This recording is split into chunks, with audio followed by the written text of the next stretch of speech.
What's up, guys? Matt Brown here, FollowTheLines.com. It is Monday Night Football, and boy, this could have been a good one, but instead it's a stinker. It's the Bengals and the Jags, and it's the Bengals without Joe Burrow. So we are sitting 10 now in favor of the Jags here at home. You see there's 9.5 out there, but it's basically double digits across the board. Looking at a total, as we do the drop down, 40 pretty much universally across the board in this one. I mean, it's a bummer. Won't keep you long here on a Monday because this game's gotten out of reach. It's just not a great game to bet. Not a real bettable game in this one. So, full disclosure, I have a Jags teaser leg. It's long gone, so what does it matter? So that's kind of what I'll be rooting for tonight. The Jags keep this thing under 3, but we will. We're going to break it down for you anyway. As a reminder, everything we do, absolutely free. So go ahead, hit that subscribe button, just like 40,000 other people did. And I know it's a long shot, but we said if we get to 50,000 by the Super Bowl, we will do a massive giveaway for all of our subscribers and some sort of contest or something like that for you can win something really cool. So, hey, look, we got a couple of months. So hit the subscribe button, see if we can get to 50K before the Super Bowl. That would be awesome. All right, so what we got here is a really bad Cincinnati offense with Browning at quarterback. I mean, listen, the offensive line has an incredible amount of issues, and those issues are just exacerbated by the fact that Burrow's not back there. And that's one of the things I think we really started to realize. It's just how much he negates and masks all the problems that this offensive line still has. He just knows when to get rid of the ball. He knows when to run. He knows how to slide up and feels pressure so well and all that. And you just saw with Browning, I mean, it just not the case here. And so that's why this thing went from 8.5 out to 10. And then you get this Jags defense that's coming in that's really, really good in pretty much all aspects. If you look, I mean, their pass defense, all advanced metrics has them in the top 10 in the NFL, 8th in EPA allowed, 10th in success rate allowed. DVOA has them at 8th overall in the NFL. And then the run defense in some metrics is actually 1 overall. Rush defense, according to DVOA, has them 1 in the NFL. Like the very best run defense in the NFL. Their success rate allowed 2nd in the NFL. So their run defense really good too. And so I just don't know a lot of paths of victory here for Cincinnati. You know, would I play an expensive 9.5 over a flat 10 on the other side? I would probably lean towards laying it with Jacksonville than I would taking the points with Cincinnati. But again, it's just not for me right now. I think the play for me, if I want to get in on the Jags at this point, would probably be like a first half bet. And so, because then we don't have to worry about garbage time stuff. We don't have to worry about the starters getting pulled.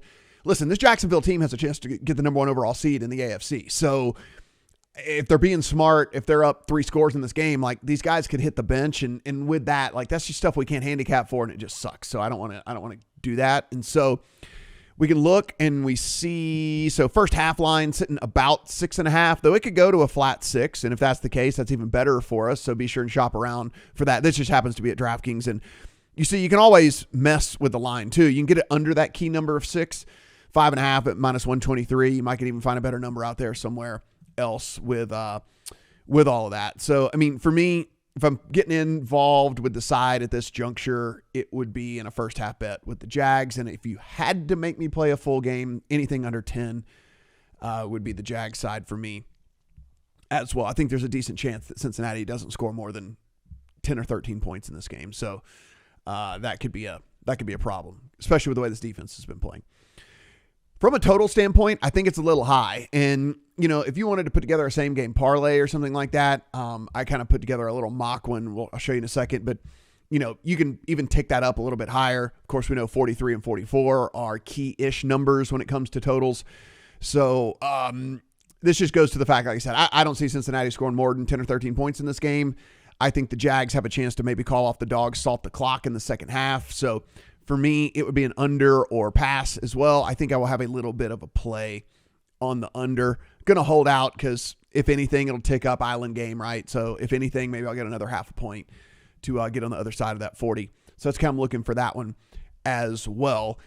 One prop that I do like in this one, and it is not for the faint of heart, but hey, listen, you know, we're here to try to make some money in a game that is just absolute garbage. So use our little player prop tool here. So Travis Etienne's going to play for Jacksonville. That being said, coming in a little bit nicked up, has a chest injury in this one.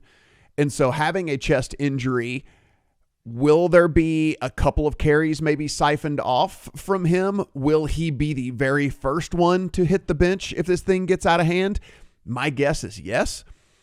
And what we are looking here is Dearness Johnson has basically taken over the running back 2 role, and Tank Bigsby is now the clear running back 3.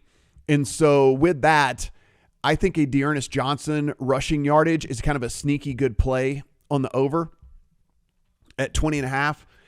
It was other people must be thinking this too, because it was 19.5 literally an hour ago when I was prepping for this video. So, so I think the over on Dearness Johnson's a sneaky good play in this. And certainly, again, another thing that maybe you could kind of tie into some sort of same game parlay that paints a picture of the Jags winning this game and winning this game handily.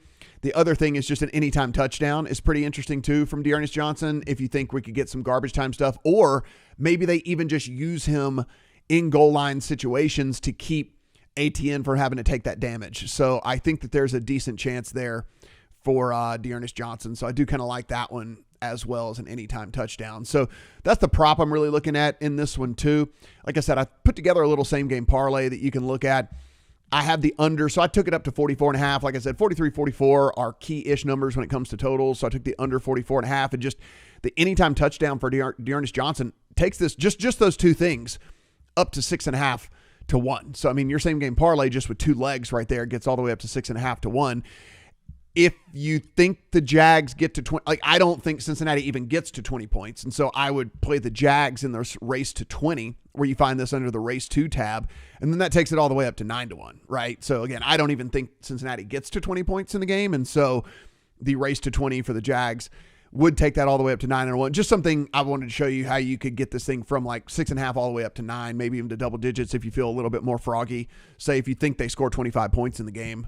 I think that's maybe a little bit more than I want to go, but again, it takes it all the way up to 14 to 1. So just other ways that you can kind of spice up this 6.5 to 1. But I really do like this. I think that there's a better than you would think chance that Dearness Johnson gets a decent amount of run in this one, whether it be from game state or whether it be just from them trying to protect ATN, because again, it's just, game you're a double digit favorite.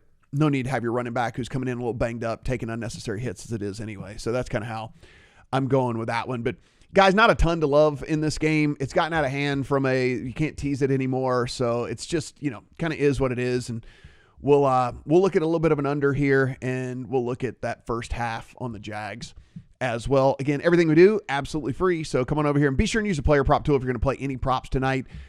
You'll be sure and find the best number. You'll be able to make sure that you're getting the best juice as well. And then up here in the Discord, people will be talking about this game all the way up until kickoff, so take advantage of that as well. That too, absolutely free. And if you haven't done it, hit the subscribe button. If we get to 50K by the Super Bowl, it's going to be awesome for everybody. We're going to do an awesome giveaway. So be sure and be a part of that by hitting that subscribe button. Thanks for everything, guys, and good luck on all your Monday Night Football bets.